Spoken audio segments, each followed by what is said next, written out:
Hello, thank you so much for joining me today for Give Him 15. And the title of today's post is 2024, A Hinge of History. History will record 2024 as a year of tremendous import, a defining year, a hinge of history. It'll be a wild ride, oxymoronic in its extremes. Charles Dickens wrote regarding the time of the French Revolution, it was the best of times, it was the worst of times. It was the age of wisdom, it was the age of foolishness. It was the epic of belief, it was the epic of incredulity. It was the season of light, it was the season of darkness. It was the spring of hope, it was the winter of despair. History, as they say, has a way of repeating itself. This year will be highly productive, but very tumultuous, incredibly fruitful, yet greatly challenging. It'll be a year of coming together and a year of great separation. It will awaken the warrior and expose the fearful. A clear line is being drawn between good and evil, removing what once seemed like safe middle ground.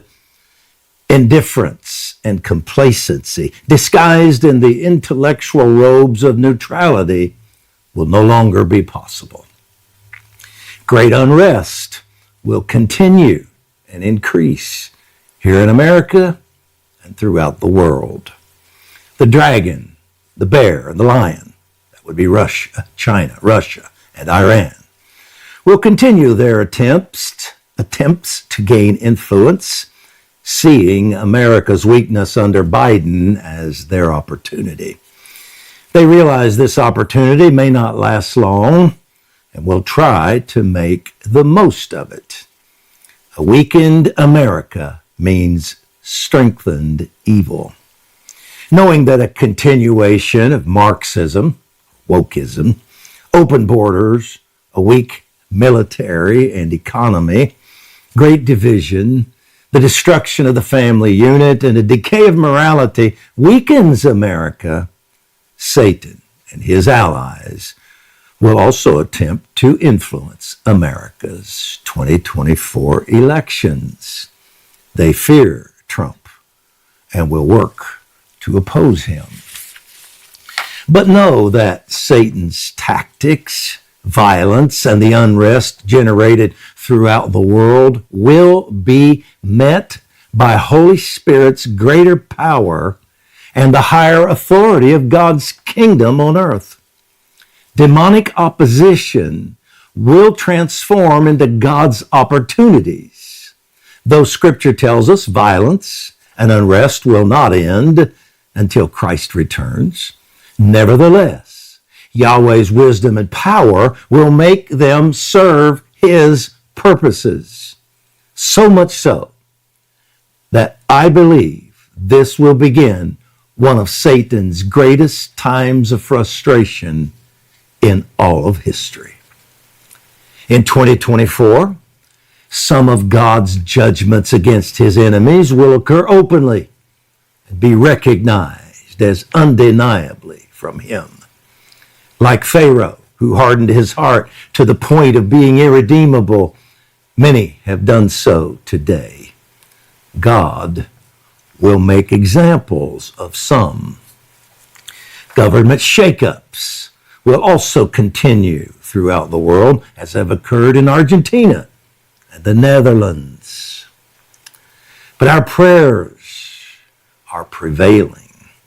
The prayers of the church, the ecclesia, have accomplished much.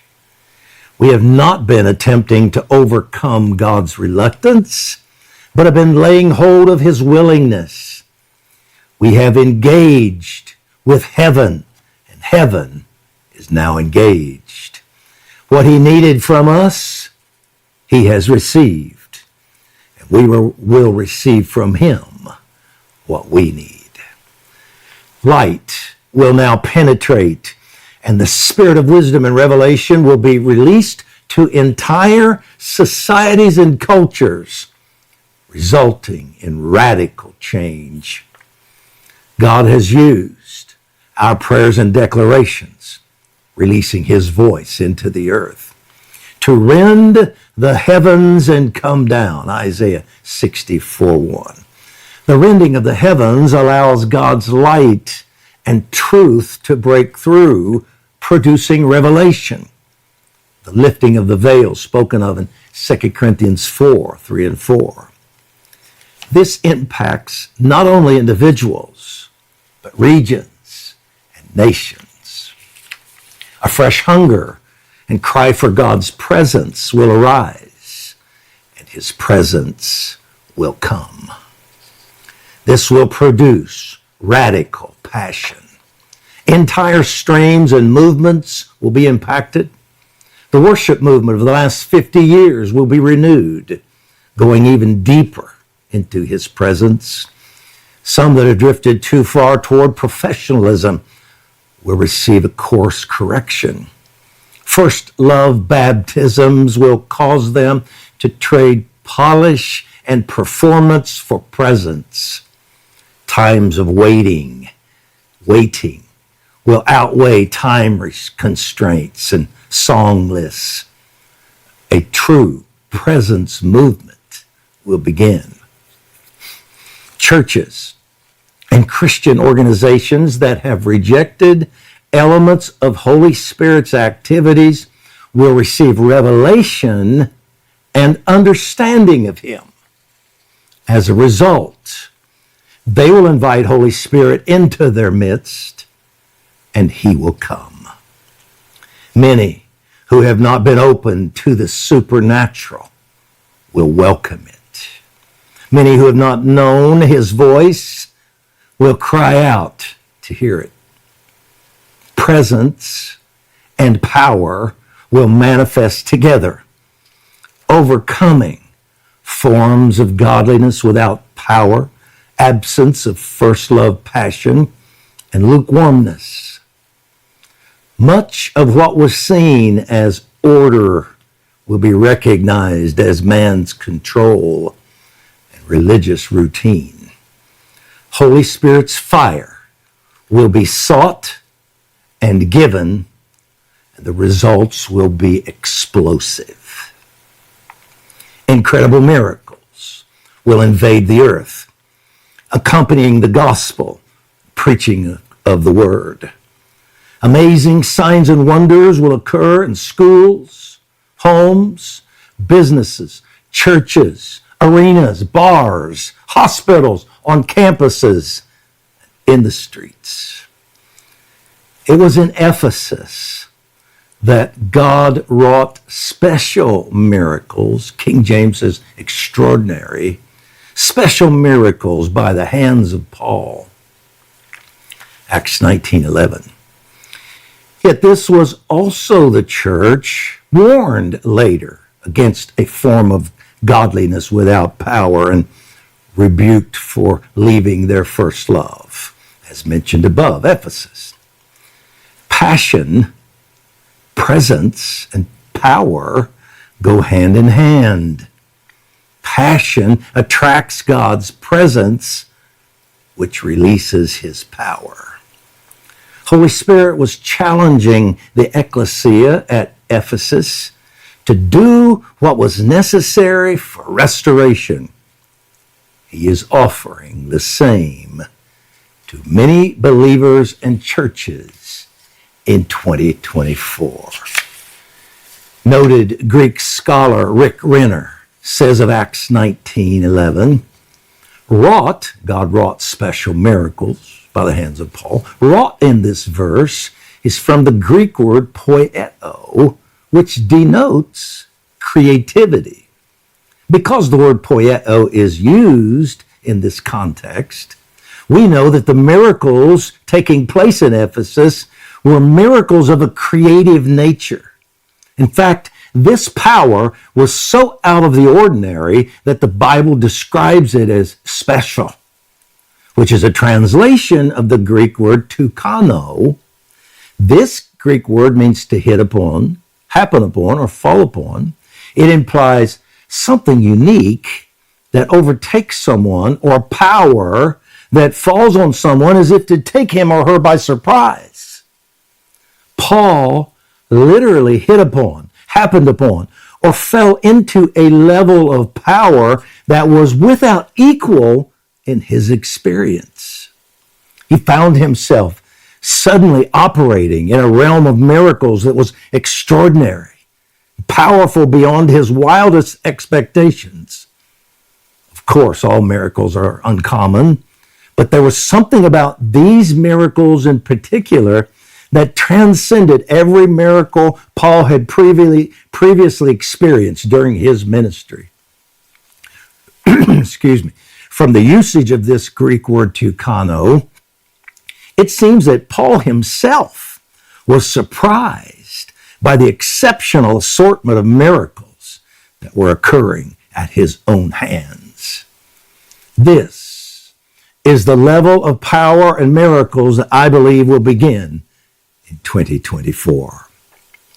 All of this, the light of revelation, passion, presence, power, will intensify the here and coming revival. Presence evangelism will occur along with power evangelism. Unbelievers will be drawn by the magnetism that is Christ. And Holy Spirit will demonstrate the truth of the gospel and reality of Christ. Prophetic evangelists will arise, ministering with great power and gifts of the Spirit. The current trickle of souls will become an influx, the beginning of earth's greatest harvest. As this intensifies, much carnal competition in the church will be replaced by kingdom cooperation as we struggle to steward the great harvest. The plowman will indeed overtake the reaper. Amos 9:13. The Good News Translation words this verse: the days are coming when grain will grow faster than it can be harvested. I believe this increase will begin in 2024. The harvest will come from all segments of society, all races, all ages. I believe Holy Spirit has shown me that incredibly influential individuals will be converted from the realms of government, entertainment, and even other religions. Some of these converts will be used by Christ in very unconventional ways.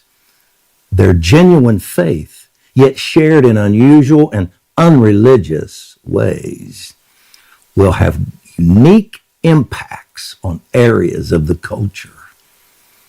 I believe this, too, will begin in 2024. Let's pray into this, and we'll talk about a few more things tomorrow.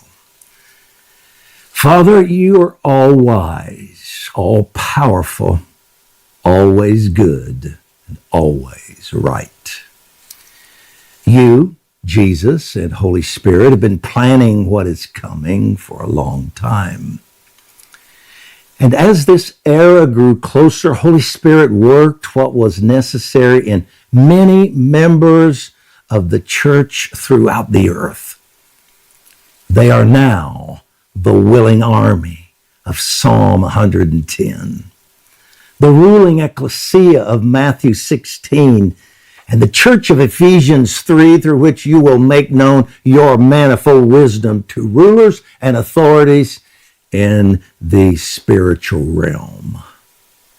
Many more believers will soon enlist. We have been appealing to you not to overcome your reluctance, but to lay hold of your willingness and desires. Our faith has grown, our understanding has expanded, and our authority has increased, and we are positioned to receive the answer.